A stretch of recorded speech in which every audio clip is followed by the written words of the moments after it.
Bienvenidos a nuestro canal y les deseamos una agradable experiencia auditiva. Hay un momento en la vida en que el miedo deja de ser una emoción y se convierte en una manera de respirar. Ya no lo sientes como algo que llega y se va.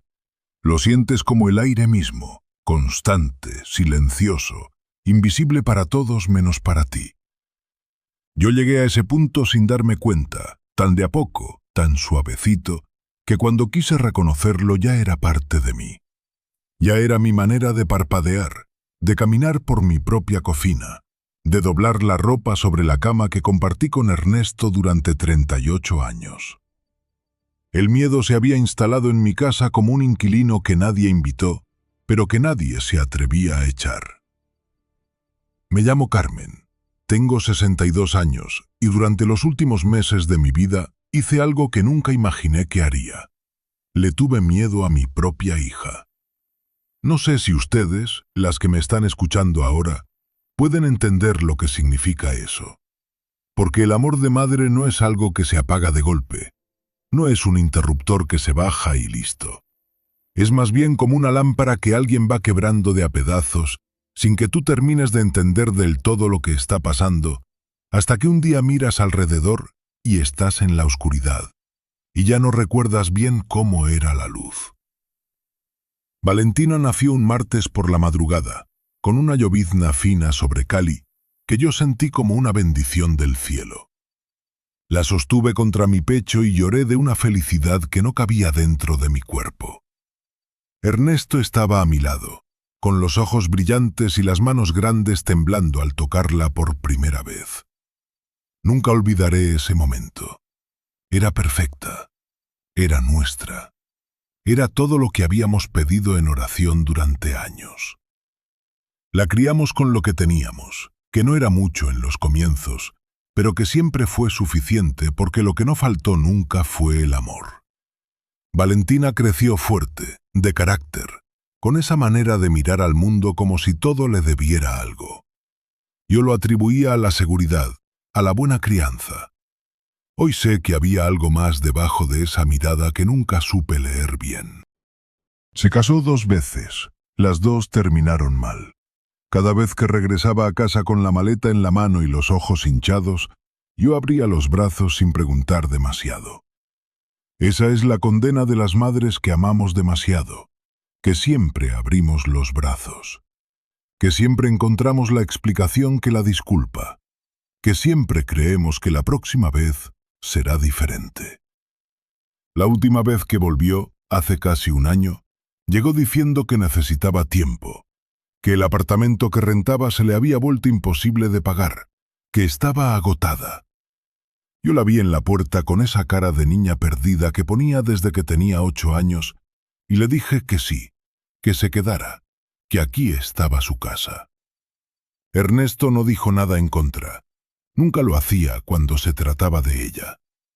Los primeros meses fueron tranquilos, o al menos eso creí yo.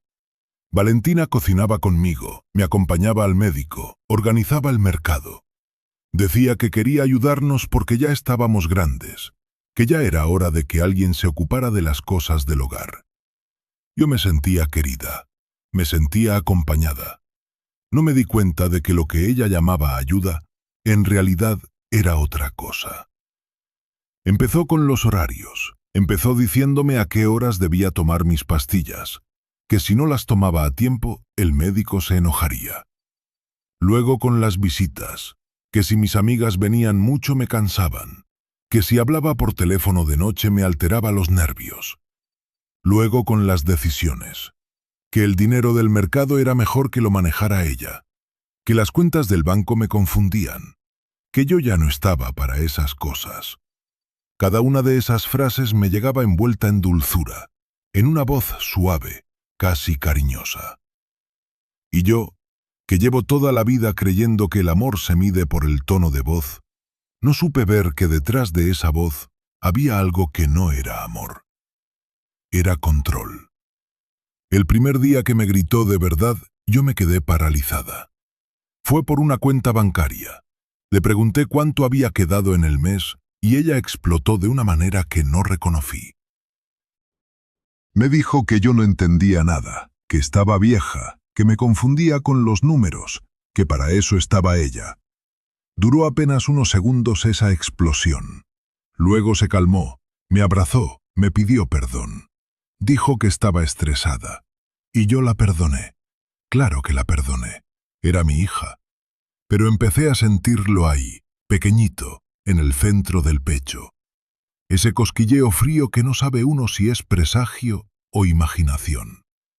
Y aunque intenté ignorarlo, no se fue. Se quedó. Los papeles empezaron a aparecer unas semanas después. El primero era una autorización bancaria, dijo, para que ella pudiera hacer trámites por mí sin que yo tuviera que salir. Tenía sentido. A mí las filas del banco me cansaban los pies. Firmé sin leer con cuidado, porque era mi hija. Porque si no se puede confiar en una hija, entonces ¿en quién?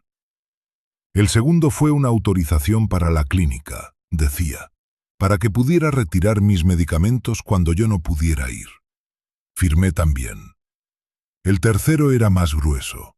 Valentina lo presentó un domingo por la tarde, mientras el arroz se cocinaba y yo estaba distraída con la novela en el televisor. Me explicó rápido, con palabras que no entendí bien, algo sobre poderes, sobre representación, sobre proteger lo que teníamos para cuando faltáramos. Yo la miré confundida y quise preguntar, pero ella me miró de vuelta con esa expresión que ya había aprendido a temer, esa mezcla de impaciencia y lástima que me hacía sentir pequeña, vieja, inútil. Y firmé. Dios mío, firmé. Esa noche no pude dormir. Ernesto roncaba a mi lado con su sueño tranquilo de hombre que todavía no sabe lo que está pasando en su propia casa. Y yo miraba el techo contando grietas con el corazón en la garganta. Quise despertarlo. Quise decirle todo. Pero entonces recordé lo que Valentina me había dicho esa misma tarde, mientras me entregaba el bolígrafo. Si le cuentas a papá, él se va a enfermar del corazón. A su edad, un susto así lo mata. ¿Tú quieres eso, mamá? ¿Tú quieres quedarte viuda? Y me callé. Me tragué el miedo como quien se traga una piedra, a pedazos, con agua, con lágrimas calladas que Ernesto nunca vio, porque yo siempre esperaba que él cerrara los ojos para dejarla salir. Lo que vino después fue peor, mucho peor, porque cuando uno cede una vez, cuando calla la primera vez, le enseña al depredador exactamente hasta dónde puede llegar. Y Valentina llegó más lejos de lo que yo hubiera podido imaginar. El día que todo se derrumbó, yo estaba en la cocina lavando los platos del almuerzo. Ernesto había salido temprano al trabajo y Valentina había dicho que iría a un trámite, que volvería al mediodía. Yo estaba sola, con el agua caliente en las manos y una vieja canción de Carlos Vives susurrando desde la radio de la ventana. Y por un momento, solo por un momento, me sentí yo. Me sentí Carmen, la de siempre, la que cantaba mientras cocinaba y regaba las matas y le ponía flores amarillas a la Virgen del corredor. Por un momento me olvidé del miedo. Entonces escuché la puerta. Valentina entró sin llamar, como siempre. Traía el bolso grande, ese que cargaba con tanto cuidado, y una carpeta de cartón bajo el brazo. La miré por encima del hombro y le sonreí. Ella no me devolvió la sonrisa. Eso ya debió haberme dicho todo. «Mamá, necesito que firmes hoy», dijo poniendo la carpeta sobre la mesada de la cocina. «Es urgente». Yo apagué el grifo y me sequé las manos despacio. Le pregunté qué era. Me explicó con palabras rápidas, técnicas, incomprensibles. Yo sacudí la cabeza. Le dije que no entendía, que quería que me explicara bien, que quería que Ernesto lo leyera antes. El silencio que siguió fue el tipo de silencio que hiela la sangre. Valentina cerró la puerta de la cocina. Ese gesto, tan simple, tan cotidiano, ese día fue lo más aterrador que había visto en mi vida. Caminó hacia mí lentamente, con una calma que no era calma, sino su nueva manera de intimidarme. Me dijo que papá no tenía que saber nada, que papá ya no podía tomar decisiones por nosotras, que si yo seguía resistiéndome, ella tendría que tomar medidas. No me dijo qué medidas. No hacía falta. Yo intenté retroceder, pero tenía la mesada detrás. Le dije que no. Le dije con la voz más firme que pude sacar de ese cuerpo tembloroso que era el mío. No voy a firmar, Valentina. Y quizás fue esa firmeza, quizás fue el hecho de que nunca antes le había dicho no con tanta claridad, pero algo en ella cambió en ese instante. Su cara se transformó en algo que yo no reconocí, algo frío, duro, sin el barniz de amor que siempre había llevado encima. Me tomó del brazo, no con la fuerza de un abrazo, con la fuerza de alguien que quiere doblar algo que se resiste. Sentí sus dedos apretándome la muñeca, apretando ese hueso delgado que los años han vuelto más frágil, y grité. Grité su nombre. Ella me tapó la boca con la otra mano y me empujó hacia la mesa. Yo caí al suelo de rodillas. El dolor fue lo de menos. Lo que no puedo olvidar es el ruido de mi rodilla contra el piso de cerámica y el silencio inmediato que siguió. Ese silencio de pesadilla donde uno no sabe si está dormida o despierta. Valentina se arrodilló frente a mí. Puso los papeles delante de mis ojos. Me metió el bolígrafo entre los dedos y con una voz que todavía escucho en sueños me dijo: «Firma, mamá. Firma y esto termina». Firmé. Dios me perdone, pero firmé.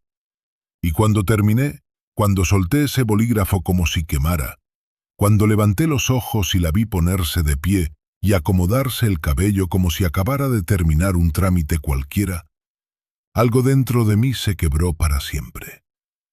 No fue el dolor de la muñeca. No fue la vergüenza de haber caído al suelo. Fue el reconocer que la mujer que estaba frente a mí, la que guardó esos papeles en el bolso con una calma obscena, era ajena. Era una desconocida. Era alguien a quien yo había dado el pecho y la vida entera y que hoy me había empujado al suelo de mi propia cocina. Lo que vino después fue peor, de una manera diferente, porque Valentina empezó a llorar. Me lo esperaba menos que el golpe. Se sentó en la silla de la cocina y lloró como una niña, con los hombros sacudiéndose, con la cara entre las manos, y yo la miraba desde el suelo sin poder levantarme y sin poder creer lo que estaba viendo. Me dijo que lo sentía, que no quería hacerme daño, que ella solo estaba protegiéndonos, que si yo no firmaba voluntariamente, alguien más lo haría por mí de todas maneras, y entonces sería peor. Y luego me miró por entre los dedos con esos ojos que yo conocí desde que eran 2 botones negros en una carita de recién nacida y me dijo: «Papá no te va a creer. Nadie te va a creer. Dirán que eres una vieja que se confunde». Me ayudó a levantarme. Me arregló el suéter sobre la muñeca lastimada. Me sirvió agua, y yo me la tomé. Porque a veces uno tiene tan roto el corazón que acepta cualquier gesto, así sea de quien lo partió. Cuando Ernesto llegó esa tarde, yo estaba sentada en el sofá abrazándome a mí misma. No recuerdo bien cuánto tiempo había pasado.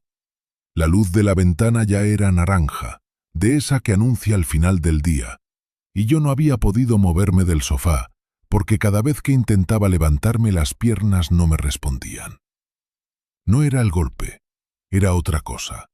Era el peso de todo lo que cargaba y que nadie veía.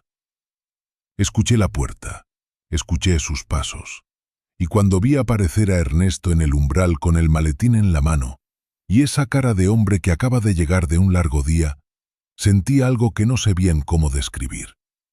Era alivio y terror al mismo tiempo. Alivio porque él estaba ahí, porque ya no estaba sola. Terror porque Valentina también estaba ahí, detrás de mí en el pasillo, y yo sabía lo que había dicho. Nadie te va a creer. Intenté hablar.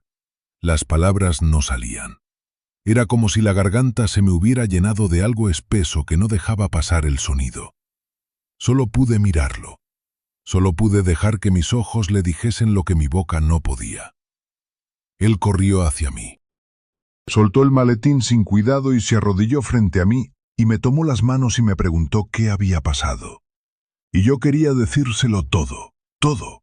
Pero Valentina ya estaba en la sala diciéndole con esa voz aprendida, esa voz de hija preocupada, que ella no sabía nada, que cuando llegó yo ya estaba así. Ernesto me miró. Yo bajé los ojos. En ese momento tomé la decisión que me pesaría toda esa noche. Me callé una vez más.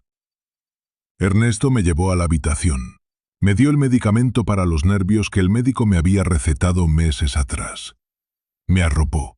Y mientras yo me hundía en ese sueño pesado que da el cansancio del dolor, escuché sus pasos alejarse por el corredor hacia la sala, donde Valentina seguía con su calma fingida. Me dormí sin saber lo que estaba por descubrir. A las 3 de la madrugada abrí los ojos de golpe. La habitación estaba oscura y quieta. Ernesto estaba sentado junto a la cama, en la silla del rincón, mirándome. No dormía. Llevaba quién sabe cuánto tiempo así, en silencio, y algo en su manera de estar me dijo que algo había cambiado. No era la misma expresión de preocupación de cuando llegó a casa. Era algo más profundo, más quieto. Era la cara de un hombre que ha visto algo que no puede desver. Le susurré en la oscuridad, con la voz más pequeña que tenía. No confíes en ella. Se acercó. Me tomó el rostro entre las manos. Me preguntó qué había pasado, y yo le dije con la voz rota y los ojos cerrados para no ver su cara. Me obligó. Me empujó. Quería que firmara. Y entonces escuchamos el ruido. Un golpe suave en la puerta. La voz de Valentina desde afuera, casual, casi soñolienta. ¿Todo bien, papá? Ernesto no apartó los ojos de mí. Respondió con una calma que yo no entendí en ese momento, pero que después comprendería muy bien. Sí, todo bien. Duérmete. Y apretó mi mano con una fuerza que me dijo más que cualquier palabra. Esa apretada de mano era una promesa. Era un contrato entre los dos, firmado en silencio, en la oscuridad, en ese cuarto que olía a medicinas y a años vividos. Cerré los ojos y me permití dormir. No sabía todavía lo que Ernesto había estado haciendo antes de sentarse en esa silla a esperarme. Lo que había visto en las cámaras, lo que ya cargaba en silencio cuando me tomó el rostro entre las manos. Eso lo descubriría a la mañana siguiente. Y cambiaría todo. La mañana llegó gris, con ese olor a humedad que trae la llovizna sobre Cali cuando el cielo no acaba de decidirse entre llover y no llover. Me desperté con el cuerpo dolorido, la muñeca todavía pulsando bajo la manga del camisón, pero con algo diferente en el pecho. Era como cuando uno ha cargado una maleta muy pesada por mucho tiempo y de pronto alguien llega y la toma de tu mano. El peso sigue ahí, en algún lugar, pero ya no lo llevas tú sola. Ernesto ya estaba en la cocina. Me había preparado aguapanela con leche, la que yo tomo desde niña cuando algo me duele por dentro, y lo había puesto en mi taza de flores azules sin que yo se lo pidiera. Esos detalles pequeños, esos gestos de 38 años de matrimonio acumulados, me rompían el corazón de una manera dulce esa mañana. Nos sentamos juntos en silencio. Y fue él quien habló primero, en voz muy baja, sin apartar los ojos de la taza. Me contó que la noche anterior, mientras yo dormía, había ido al cuarto donde guarda el sistema de cámaras de seguridad. Las había instalado años atrás, después de unos robos en el barrio. Yo siempre me olvidaba de que existían. Él las revisaba de vez en cuando, más por costumbre que por desconfianza. Nunca imaginamos que un día esas cámaras grabarían algo como lo que encontró. Me contó que encontró un hueco en la grabación, 38 minutos exactos en los que la imagen no existía, borrados con cuidado, con intención, como quien elimina las huellas de un delito. Que cuando avanzó más allá de ese hueco, lo primero que vio fue algo que le heló la sangre. Yo, en el suelo de la cocina, encogida, agarrándome el brazo. Y Valentina caminando rápido hacia la puerta, acomodándose el cabello. Me contó que buscó más, que había una cámara secundaria, vieja y casi olvidada, instalada en el pasillo trasero que da a la cocina. Una cámara tan antigua que no aparecía en el sistema principal y que Valentina no sabía que existía.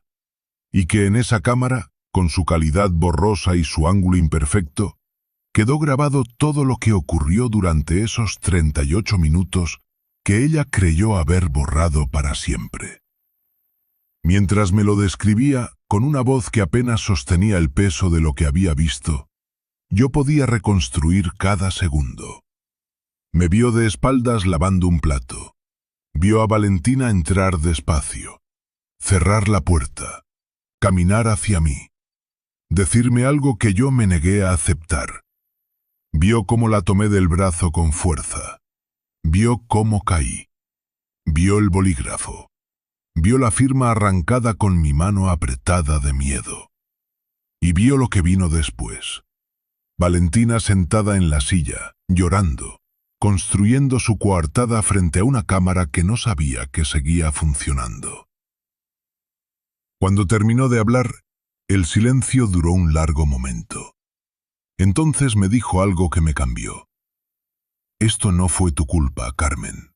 Ni la primera vez que callaste, ni la segunda, ni la 10ª. Te enseñaron a tener miedo. Y el miedo no es cobardía. Es lo que hace el abuso cuando lleva tiempo. Lloré. No de tristeza. Lloré porque llevaba meses cargando la culpa de haberme dejado, de no haberme defendido, de haber firmado esos papeles. Y escucharlo decir eso en voz alta fue como que alguien descorriera una cortina muy pesada y dejara entrar el sol. ¿Qué necesito hacer?, le pregunté cuando me calmé. Por ahora nada, dijo. Solo confiar en mí. Y no firmar nada más, pase lo que pase. Hablé yo también. Le conté todo desde el principio, con la taza de aguapanela enfriándose entre mis manos. Le conté el primer papel, la primera autorización que firmé sin entender. Le conté las amenazas envueltas en dulzura. Le conté los gritos que vinieron después, cuando ella ya no se molestaba en fingir. Le conté el miedo de despertar cada mañana preguntándome qué me exigiría ese día. Le conté que me había dicho que si yo hablaba, él se enfermaría del corazón, que me había usado a él como herramienta de silencio. Le conté el día de la cocina con todos sus detalles, el ruido de mi rodilla contra el piso, sus dedos en mi muñeca, el bolígrafo que me metió entre los dedos, la manera en que después se sentó a llorar como si fuera la víctima. Ernesto no me interrumpió ni una sola vez. Se quedó quieto, con los codos sobre la mesa y la mirada fija en algún punto entre nosotros. Y yo veía cómo su mandíbula se tensaba y se destensaba mientras yo hablaba. Cuando terminé, el silencio duró un largo momento. Contigo no va a volver a pasar, me dijo al final. Te lo prometo. Y supe que era verdad. Valentina llegó a las 10 con una bolsa del mercado y esa sonrisa suya que yo ya leía como se lee un libro conocido. Era la sonrisa de cuando planeaba algo. Me saludó con un beso en la mejilla, fría como siempre sus labios, y entró a la cocina con la naturalidad de quien se mueve en territorio propio. Eso me molestó de una manera nueva, no con el miedo de antes, con algo más parecido a la indignación. Ernesto la enfrentó en la cocina. Yo me quedé en el corredor, apoyada en la pared, escuchando sin que ninguno de los dos supiera que estaba ahí. Lo escuché preguntarle por los papeles. La escuché a ella negar, minimizar, desviar. La escuché decir que yo era una mujer mayor que se confundía, que él exageraba, que todo había sido un malentendido. Y entonces escuché algo que me heló la sangre y me encendió el corazón al mismo tiempo. Una tontería no deja moretones, dijo Ernesto. El silencio que siguió duró apenas 2 segundos, pero pesó como un año entero. Entré a la cocina. Los dos me miraron. Valentina con los ojos entrecerrados evaluando hasta dónde yo estaba dispuesta a llegar. Ernesto con una calma que sabía yo que le costaba un mundo sostener. «No voy a firmar nada más», dije. Mi voz salió más firme de lo que esperaba. «Nada. Nunca más». Valentina respiró hondo. «Mamá, estás confundida. Papá te está influenciando». «Tu madre no está confundida», dijo Ernesto. «Y yo no la estoy influenciando. Ella tiene voz propia, siempre la tuvo. Eres tú quien se la quitó». La discusión que vino después fue la más dura que he presenciado en mi vida. No porque hubiera gritos. Ernesto mantuvo la voz baja durante todo el tiempo, cosa que en él siempre ha sido más aterradora que los gritos. Sino porque en esa discusión salieron cosas que ninguno de los tres podría olvidar jamás. Valentina dijo que nosotros no éramos capaces de manejar nuestras cosas, que éramos dos personas mayores que no entendían el mundo moderno, que ella solamente estaba tratando de proteger lo que habíamos construido. Ernesto le preguntó que para quién lo protegía. Ella no respondió. Cuando se fue, cerró la puerta con un cuidado que era peor que un portazo. Ese control que mantenía incluso en su rabia era lo más perturbador de todo. Me senté en el sofá y me di cuenta de que me temblaban las manos. Pero también me di cuenta de algo más. Había hablado. Le había dicho no en su cara. Y el mundo no se había acabado. Esa noche, Ernesto me contó el resto de su plan mientras tomábamos agua de toronjil en la mesa de la cocina con la luz apagada para que nadie desde afuera supiera que estábamos despiertos. Había copiado la grabación de la cámara secundaria en 3 memorias distintas. Las había escondido en lugares que Valentina no encontraría aunque revisara cada rincón de la casa. Una en el bolsillo interior de su chaqueta, otra bajo el colchón envuelta en una bolsa plástica, otra dentro de un frasco vacío enterrado en el jardín. Había revisado los documentos del escritorio y confirmado que faltaban exactamente los que yo le había mencionado. Y al día siguiente, si Valentina insistía en llevarme al banco, iríamos todos, juntos. Y él se encargaría de lo que viniera. ¿Tienes miedo?, me preguntó. Pensé en eso un momento. Sí, respondí con honestidad. Pero ya no es el mismo miedo de antes. Antes tenía miedo de ella. Ahora tengo miedo de lo que vendrá. No es lo mismo. Asintió, y me pareció que eso lo tranquilizaba de alguna manera. Valentina llegó al día siguiente vestida para salir y anunció que ya tenía el turno en el banco, que había que ir ese día, que no podía esperar más. Yo miré a Ernesto. Él asintió casi imperceptiblemente. «Vamos todos», dijo él. La cara de ella fue un libro abierto durante apenas un segundo. Luego sonrió. «Como quieras, papá». En el carro, sentada en el asiento trasero mientras Ernesto manejaba y Valentina iba adelante con el bolso sobre las rodillas, yo miraba el perfil de mi hija contra la ventana y pensaba en cosas extrañas. Pensaba en el día que le enseñé a atarse los zapatos. Pensaba en la noche que se cayó de la bicicleta y llegó llorando con la rodilla ensangrentada, y yo la limpié y le soplé la herida. Pensaba en la primera vez que se fue de casa y yo lloré varios días seguidos porque la casa me parecía demasiado grande sin ella. Todo ese amor, todo ese tiempo, toda esa vida invertida, y aquí estábamos los tres en un carro en silencio camino a un banco donde ella pretendía quitarnos lo que habíamos construido juntos. Me dolía. Me dolía en un lugar muy profundo que no tiene nombre. Pero ya no me paralizaba. Lo que pasó en el banco todavía lo revivo en sueños, aunque ya no con terror, sino con algo más parecido a un orgullo extraño, mezclado siempre con tristeza. La empleada nos hizo pasar a una oficina, sacó una carpeta gruesa, enumeró los documentos: poder total, administración de bienes, representación legal completa. Yo sentí a mi lado la rodilla de Ernesto rozando la mía. Un contacto tan pequeño, tan discreto, pero que me dijo todo. Antes de que yo pudiera siquiera alcanzar el bolígrafo, Ernesto extendió la mano sobre los papeles y dijo con una voz que llenó toda la habitación: «Antes de firmar cualquier cosa, quiero ver cada hoja con calma, y quiero saber si mi esposa entiende completamente lo que está firmando». Valentina se tensó. «Papá, ya esto está hablado». «No conmigo», respondió él. «Hablado con la ley, tal vez.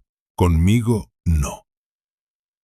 Lo que vino después fue el momento que cambió todo.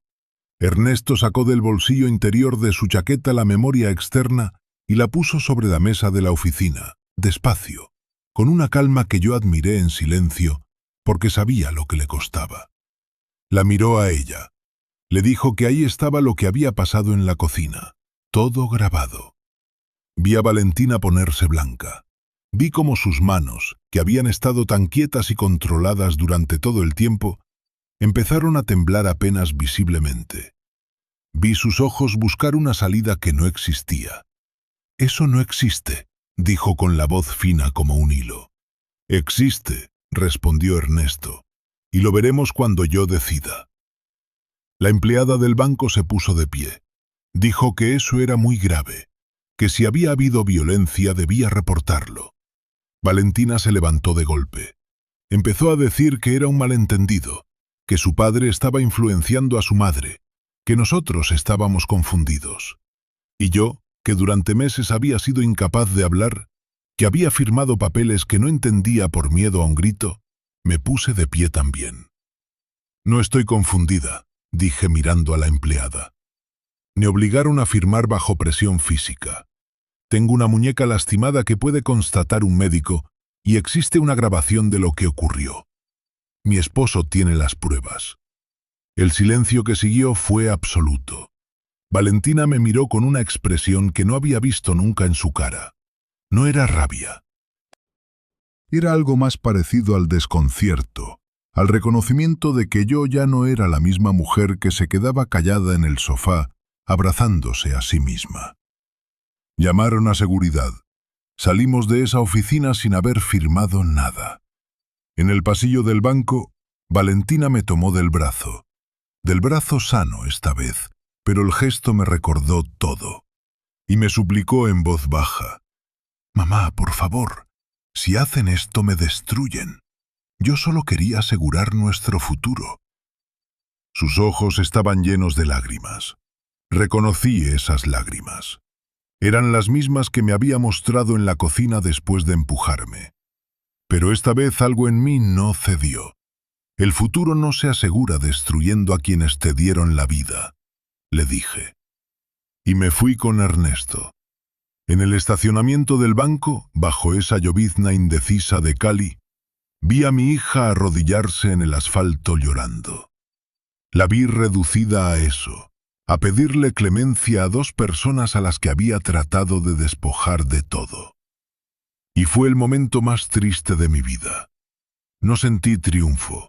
Sentí que algo que había existido entre ella y yo, algo que empezó una madrugada en un hospital bajo lluvia, se terminaba definitivamente ahí, en ese estacionamiento gris, y que no habría manera de volver a armarlo. Subí al carro sin mirar atrás. Lo que vino después fue una guerra silenciosa que duró semanas. Valentina llamó esa misma noche con amenazas, que diría que Ernesto estaba senil, que maltrataba a su madre, que la grabación era falsa. Ernesto le respondió con 4 palabras: «La verdad no se quiebra». Y colgó. Esa misma noche la vimos en el patio. Ernesto me despertó con suavidad y me mostró desde la ventana la silueta de una mujer moviéndose cerca de la reja del cuarto de herramientas, intentando forzar la cerradura. Buscaba las pruebas. Ernesto la grabó con el celular en silencio. No salió a detenerla. La dejó actuar. La dejó confirmar con su propio cuerpo lo que ya sabíamos de su alma. Cuando no encontró nada, porque Ernesto había guardado las copias en lugares que nadie habría pensado buscar, se fue. Cuando no encontró nada y se fue, Ernesto se sentó a mi lado en la cama y me dijo: «Mañana llamamos al abogado». Dormí esa noche de un tirón, la primera vez en meses. Los días que siguieron fueron los más extraños de mi vida. Por fuera, la casa tenía una calma nueva, casi irreal. Ya no había pisadas de Valentina por los corredores. Ya no había llamadas a cualquier hora. Ya no había esa tensión permanente de esperar el siguiente golpe. Pero por dentro yo estaba procesando algo enorme, algo que no tenía nombre todavía. El abogado se llamaba Dr. Herrera, un hombre mayor con lentes pequeños y un escritorio lleno de papeles que me recordó a mi padre. Ernesto le explicó todo. Puso las memorias sobre el escritorio.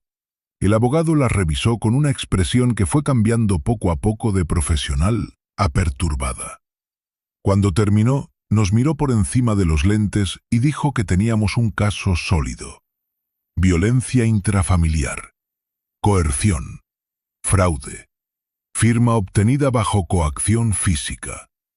Escuchar esas palabras aplicadas a mi hija fue como recibir un golpe en el pecho.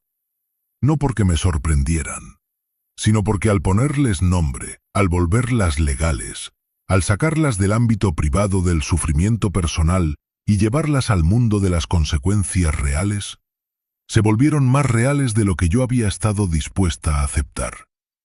Firmé la denuncia con mano firme. Ernesto firmó junto a mí. El proceso duró semanas que se me hicieron eternas. Valentina contrató un abogado. Intentó desacreditarnos de todas las maneras posibles. Dijo que yo tenía problemas de memoria, que Ernesto me manipulaba, que la grabación había sido alterada. Pero las pruebas eran demasiadas y demasiado claras. La cámara del pasillo, incorruptible en su antigüedad y su mala calidad, mostraba lo que mostraba sin posibilidad de interpretación. El médico que me examinó la muñeca documentó las marcas. Los registros del banco confirmaban las visitas previas de Valentina preparando el terreno. Los documentos firmados bajo presión hablaban por sí solos. La noche antes de la audiencia no dormí. Me quedé despierta mirando las fotos en la mesita de noche. Valentina de niña en primera comunión, con el vestido blanco y esa sonrisa de dientes que todavía se le salían grandes. Valentina a los 15 años en su fiesta, con la tiara torcida porque no se quedaba quieta. Valentina el día que se graduó de bachiller, con el birrete en la mano y los ojos brillantes de ilusión. ¿Cuándo se había perdido esa niña? ¿O nunca estuvo realmente ahí? ¿La había perdido yo? ¿O nunca la había conocido del todo? Ernesto se despertó y me encontró con las fotos en la mano. No dijo nada. Se sentó junto a mí y me rodeó los hombros con el brazo. Nos quedamos así un rato largo, en silencio, mirando esas imágenes de una vida que ya no existía. ¿Puedes hacerlo?, me preguntó al fin. Pensé en la cocina, en el frío del piso de cerámica, en sus dedos en mi muñeca, en la firma que tracé con la mano apretada de miedo y vergüenza. Pensé en todos los meses de silencio, en todas las noches llorando sola para no despertar a Ernesto, en todo lo que le había permitido quitarme sin que ella tuviera que pedírmelo, porque ya me lo había enseñado a entregar solo. Sí, respondí. Puedo. La sala del juzgado olía a papel viejo y aire acondicionado. Había pocas personas, apenas las necesarias. Yo entré del brazo de Ernesto con un vestido azul oscuro que me había comprado él mismo 2 días antes, diciéndome que ese color me hacía ver fuerte. Me lo puse sin discutir. Valentina ya estaba sentada cuando llegamos. Iba con ropa sobria, el cabello recogido, los ojos bajos. Me di cuenta de que no era la misma postura de siempre, esa postura de quien controla el espacio. Esta era la postura de quien sabe que el espacio ya no le pertenece. Algo en mí se apretó al verla así. Siempre se va a apretar. Es el costo de amar a alguien que te hizo daño, que incluso cuando tienes razón, incluso cuando el daño fue real y la justicia es justa, el amor que sientes no desaparece de golpe. Solo se queda ahí, herido, sin saber qué hacer consigo mismo. El juez leyó los cargos con voz monótona y precisa. Violencia intrafamiliar, coacción, falsificación de documentos, Tentativa de despojo patrimonial. Cada palabra caía en la sala como una piedra en agua quieta. Yo las escuché todas, una por una, y cada vez que una de ellas me llegaba al pecho, me obligué a no apartar los ojos del frente. Valentina habló primero. Su abogado la había preparado bien. Empezó despacio, con la voz quebrada, hablando de estrés, de soledad, de haber cargado con demasiadas responsabilidades sola. Dijo que nunca quiso lastimar a su madre, que se le fue de las manos, que era un momento de crisis. Mientras la escuchaba, yo reconocí algo. Reconocí el guión. Era el mismo guión de la cocina, el mismo llanto de víctima que usaba para reencuadrar cada acto de crueldad como un desafortunado malentendido. Solo que esta vez no había nadie que necesitara creerle para sobrevivir al día siguiente. Cuando me tocó hablar a mí, el tiempo se detuvo. Me levanté. Sentí las piernas firmes, cosa que me sorprendió. Caminé hasta el frente. Miré al juez. Luego miré a Valentina una vez, solo una vez. Y luego miré al frente. Y hablé. No adornando nada. No buscando que sonara peor ni mejor de lo que fue. Solo la verdad, que cuando se dice completa y sin miedo, tiene un peso que no necesita de nada más. Hablé del primer papel. Hablé de los meses de manipulación, de las amenazas suaves envueltas en cuidado, de la manera en que me fue enseñando a dudar de mí misma. Hablé del día de la cocina con cada detalle que todavía cargo en el cuerpo, el frío del piso, el dolor de la muñeca, el bolígrafo entre mis dedos. Hablé de la vergüenza que sentí después. Hablé de las noches llorando sola para no asustar a Ernesto. Hablé del miedo que me paralizó durante meses, y al final agregué algo que no estaba en ninguna declaración preparada. Lo más difícil no fue el golpe. Lo más difícil fue seguir amándola mientras me hacía daño. Porque el amor no se apaga así. Pero el amor tampoco puede ser una razón para quedarse callada. Y yo estuve callada demasiado tiempo. Cuando terminé de hablar, la sala estaba en silencio. Ernesto declaró después. Lo hizo con esa serenidad que siempre me ha admirado en él. Esa voz tranquila que no busca emoción, sino hechos. Describió la grabación. Describió los documentos. Describió la noche que vio la silueta en el patio y la grabó con el celular. No lloró. No alzó la voz. Cada palabra que dijo era una piedra más sobre una verdad que ya no necesitaba defensa, solo confirmación. El juez pidió un receso. Esperamos en un pasillo con sillas de plástico y una ventana que daba a un árbol de Guayacán que florecía amarillo afuera como si el mundo no supiera lo que estaba pasando adentro. Ernesto me tomó la mano. Yo apreté el rosario que llevo siempre en el bolso. Ese que me regaló mi madre cuando me casé, el que tiene las cuentas desgastadas de tanto rezarlo en momentos difíciles. Cuando el juez regresó y pidió que nos pusiéramos de pie, sentí que me faltaba el aire. Ernesto apretó mi mano una vez más. La sentencia fue culpable. Culpable de violencia intrafamiliar.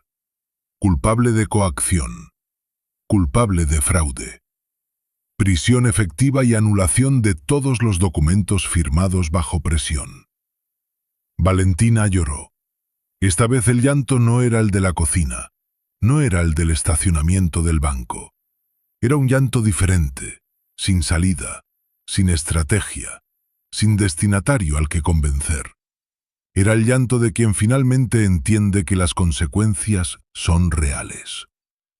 Cuando se la llevaron, cruzó su mirada con la mía. Solo un segundo. En sus ojos no había odio. Tampoco había el desafío de siempre. Había algo que no supe bien cómo nombrar. Tal vez era lo más cercano al reconocimiento que iba a darme. Yo le sostuve la mirada hasta que la puerta se cerró entre nosotras. Salimos del juzgado al mediodía. La llovizna de Cali había parado y salía un sol tímido entre las nubes. El tipo de sol que parece pedir permiso antes de calentar. Ernesto me rodeó los hombros con el brazo y yo respiré hondo, dejando entrar ese aire de afuera que olía a tierra mojada y a flores de algún jardín cercano. «Se terminó», murmuré. «Sí», respondió él, y no dijo más. No fue un final feliz. Quiero ser honesta con eso porque ustedes merecen la verdad completa. No hay finales felices cuando lo que termina es una parte de tu familia. Hay finales necesarios. Hay finales que salvan vidas aunque rompan corazones. Hay finales que duelen exactamente igual que las heridas que los causan, pero que curan de una manera que las heridas no pueden. Han pasado 8 meses desde aquel día en el juzgado. 8 meses que a veces se sienten como 8 años, y otras veces como si hubieran pasado apenas ayer. El tiempo hace eso cuando uno ha vivido algo que lo parte en dos. Se vuelve elástico, impredecible, caprichoso. Hay mañanas en que me despierto y por un instante, ese instante precioso y cruel que existe entre el sueño y la vigilia, todo está igual que siempre. Escucho a Ernesto respirar a mi lado. Escucho los pájaros en el mango del jardín. Huelo el café que él ya puso a hacer porque siempre se levanta antes que yo. Y creo por un segundo que el mundo es simple y que la vida es lo que uno planeó que fuera. Luego abro los ojos del todo y recuerdo, no con dolor agudo ya, con esa especie de tristeza mansa que se instala en los huesos con los años y que uno aprende a cardar sin que se note demasiado. Como una vieja cicatriz que ya no duele, pero que uno toca de vez en cuando sin querer y recuerda exactamente de dónde viene. Valentina cumple su condena. No hemos vuelto a hablar. No hemos vuelto a vernos. A veces Ernesto me pregunta si quiero intentar una visita algún día cuando las heridas estén más cerradas. Yo no respondo de inmediato. Me quedo pensando en eso mientras pelo una naranja o doblo una sábana, y la verdad es que no sé. No sé si algún día podré sentarme frente a ella sin que el cuerpo me recuerde lo que siente el frío del piso de cerámica contra las rodillas. No sé si algún día podré mirarla a los ojos sin buscar en ellos a la niña que fui criando y sin encontrarla. Tal vez sí, tal vez no. Hoy no me obligo a saberlo. Lo que sí sé es que el odio no encontró lugar permanente en mí. Lo intentó. Hubo semanas en que llegaba de noche, se metía en mis sueños, me despertaba con el corazón acelerado y los puños apretados. Pero yo lo empujaba afuera con las mismas herramientas que Margarita me fue enseñando. Respirar, nombrar, soltar. Respirar, nombrar, soltar. No es fácil, no es rápido, pero funciona, de a poco, como casi todo lo que vale la pena. Margarita sigue siendo parte de mis jueves. Ya no voy porque estoy rota, sino porque aprendí que cuidar la mente es tan necesario como cuidar el cuerpo, y que una mujer de mi edad que pasó por lo que pasó, necesita ese espacio con la misma seriedad con que toma sus medicamentos. La primera vez que le dije eso a una amiga se quedó callada un momento, y luego me dijo que ella también quería ir a terapia, pero que le daba pena. Le respondí que la pena se le cura en la segunda sesión. Se rió. La semana siguiente me llamó para pedirme el número de Margarita. Mis amigas volvieron. Las que Valentina fue alejando de a una con sus métodos suaves de siempre. Que mamá se cansa, que no está bien, que mejor la dejen descansar. Cuando les conté lo que había pasado, algunas se sorprendieron. Otras no tanto. Doña Esperanza, que vive 2 casas más abajo y que me conoce desde que llegamos al barrio, me miró con esos ojos sabios que tienen las mujeres que ya vivieron mucho y me dijo: «Yo lo noté, Carmen. Lo noté cuando dejaste de venir al rosario, pero no quise meterme. La abracé sin decirle que me hubiera gustado que se metiera, porque de nada sirve el reproche cuando ya pasó, y porque ella tampoco podía saber. Ahora vengo al rosario de los viernes, soy puntual, a veces incluso llego antes que doña Esperanza, que es la que siempre llega primero. Algo en ese ritual me ancla, me recuerda que soy parte de algo más grande que mi propio dolor, que hay otras mujeres rezando a mi lado sus propias penas calladas, y que la comunidad, cuando se deja, cura cosas que ninguna medicina alcanza. Ernesto está bien, mejor de lo que esperaba, honestamente, porque yo tenía miedo de que todo esto lo quebrara. Él quería tanto a Valentina, con esa manera silenciosa y firme que tienen los padres, que no hablan mucho de sus sentimientos, pero que se quedan despiertos velando cuando sus hijos tienen fiebre. Yo lo observaba en los primeros meses buscando señales de que se estaba hundiendo. Lo vi llorar una sola vez, en el jardín, de espaldas, creyendo que yo no lo veía. Me quedé quieta. Esas lágrimas eran suyas y necesitaba derramarlas en paz. Después de eso pareció que algo se acomodó en él. Retomó sus caminatas matutinas por el parque. Volvió al grupo de dominó con sus amigos del barrio los sábados. Hasta se apuntó a un taller de carpintería en el centro comunitario, cosa que me hizo reír, porque Ernesto siempre dijo que para la madera no tenía manos, y ahora llega los martes con la ropa llena de aserrín y más contento que nunca. Le pregunté una vez qué se sentía hacer algo con las manos después de tantos años de trabajo de oficina. Me dijo, se siente que uno todavía puede construir cosas, Carmen, aunque sea una cajita pequeña de madera. Lo besé en la frente. La habitación de Valentina la abrimos juntos hace 3 meses. Fue idea de Ernesto, y yo acepté, aunque me temblaban las piernas. Entramos de la mano, despacio, como quien entra a un lugar que reconoce, pero que ya no le pertenece de la misma manera. Todo seguía igual, la cama tendida, su ropa en el armario, sus libros en el estante, un par de fotos pegadas al espejo. Nos quedamos un rato largo sin hablar. Yo tomé una de las fotos, Valentina de unos 10 años, en la feria de Cali, con un algodón de azúcar en la mano y los ojos arrugados de reírse de algo que ya ninguno de los dos recuerda. La guardé, no la tiré. La guardé en una caja de cartón junto a otras cosas que no sé bien qué hacer con ellas todavía. Cosas que duelen demasiado para tenerlas a la vista, pero que duelen de otra manera si uno las bota. Tal vez algún día sepa qué hacer con esa caja. Por ahora vive en el fondo del closet y eso está bien. El cuarto lo convertimos en un cuarto de costura. Siempre quise uno. Compré una máquina de coser de segunda mano en el mercado de los sábados. La limpié, le cambié la aguja, la puse junto a la ventana donde entra la luz de la tarde. Ahora paso ahí mis ratos libres cosiendo manteles, arreglando la ropa de Ernesto, haciendo de vez en cuando algún vestidito para las niñas de la vecina que me los pide con esos ojos enormes que no tienen precio. Cuando estoy cosiendo no pienso en nada difícil, solo pienso en el hilo, en la tela, en la puntada siguiente. Es el mejor tipo de meditación que conozco. Hay algo que aprendí de todo esto que no aprendí de ningún libro ni de ninguna persona. Lo aprendí del propio dolor, que es el maestro más brutal y más honesto que existe.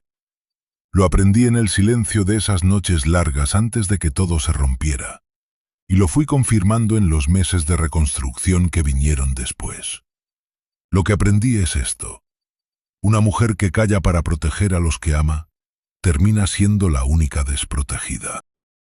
Y el amor que nos enseñaron a tener, ese amor que todo lo aguanta y todo lo perdona y todo lo cubre con silencio para no hacer daño, ese amor que nos pusieron como virtud desde niñas, a veces es la trampa más elegante que existe. Porque confunde la entrega con la rendición, confunde la paciencia con la complicidad, confunde el silencio con la paz. La paz de verdad, aprendí, hace ruido. Hace el ruido de una mujer que dice no. Hace el ruido de una puerta que se cierra sobre lo que te hacía daño. Hace el ruido de unos pasos que avanzan aunque tiemblen. Hace el ruido de una voz que cuenta la verdad aunque le cueste. Hace el ruido, a veces, de una mujer con los pies cansados cantándole al arroz en su propia cocina sin pedirle permiso a nadie. Me llamo Carmen.